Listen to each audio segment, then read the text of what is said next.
I'm with the gang, and we bout to go up. Switching lanes, it's a thing every time we show up. Salut à tous, c'est HermesX. Aujourd'hui, présentation de l'héliotrope, troisième personnage de la team. On va commencer par l'inventaire, le stuff quoi, et les caractéristiques en même temps. Tout d'abord, on voit que l'héliotrope est sur une base bi-éléments, terre, air. Avant, il était full air, mais on s'est rendu compte que on voulait varier et que le mode air n'était pas forcément le plus efficace. Alors, on va commencer avec le stuff, donc sur une base Coiffren des voleurs. J'ai acheté pas très cher. Puis on a tout ce qu'il faut, une petite carence au niveau des dommages, il nous en manque un partout, mais ça va, on peut s'en contenter.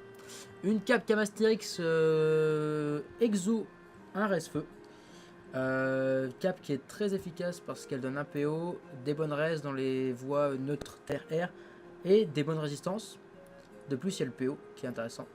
La Syntacée, encore une fois, item indispensable pour être en 11-6 sans exo. Puisque toutes nos personnes n'ont pas les exos à part Lenny qui est un exo PM, mais c'est le seul. Bonne résistance, puis quoi dire de plus, bonne puissance.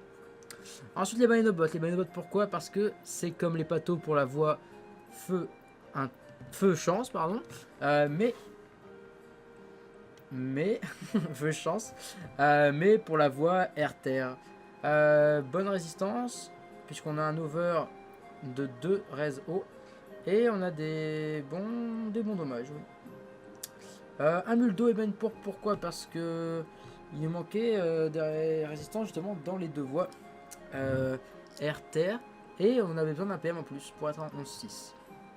La miette Camastérix pourquoi? Parce que on la couple avec la cape Camastérix pour avoir les dommages de la panoplie, les bonus de la panoplie pardon. Très bon jet, si ce n'est encore une fois les 1 dommage qui nous manque.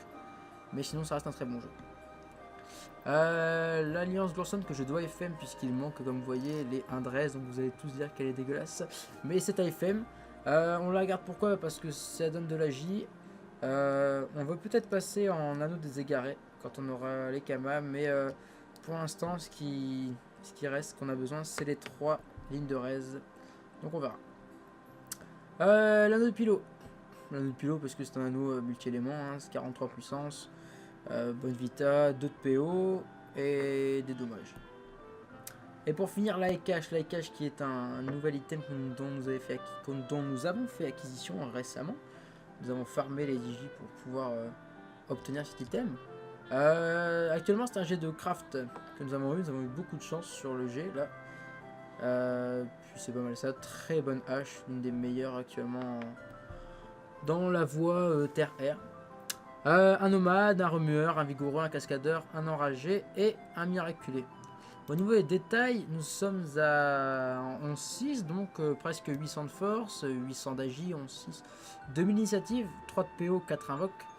Retrait PM, tout ça, bah, c'est pas trop dégueu.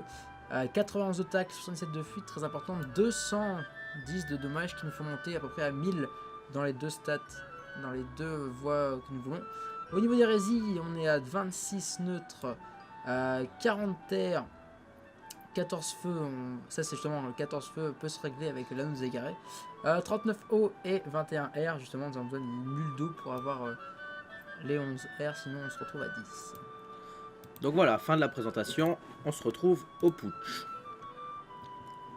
Ok les gens, on se retrouve au putsch, c'est parti pour le putsch à 10 000 PDV.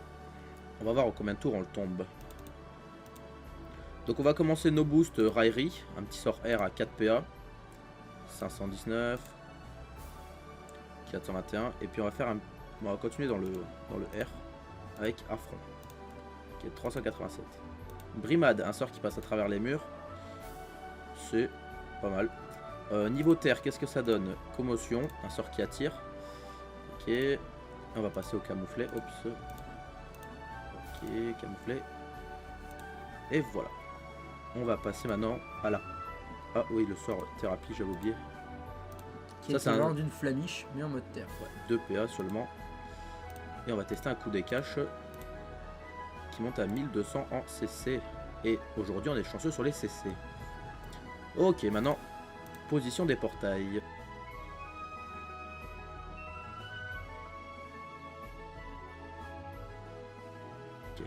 Juste tu tapais sur lui. Quoi. Le sorteur camouflé, on monte à 700 en CC. Allez, CC. Oui, et à front, 500. Les portails, ça augmente vos dommages, en gros. Plus vous en placez loin, plus vous placez un portail... je bugué, on recommence. Vas-y, dis-le. Le dommage des portails augmente en fonction de la distance qui les sépare. Dans le fond, plus vous passez au portail loin, plus vous taperez fort. Mais c'est compliqué parce que souvent, vous voulez placer un portail, mais vous vous rendez compte que vous n'avez pas tapé dans le bon. Donc important de gérer ça.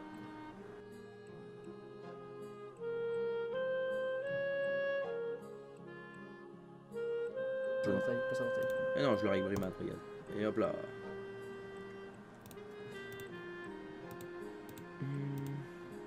Donc voilà, fin de présentation de l'héliotrope. On vous dit ciao tout le monde.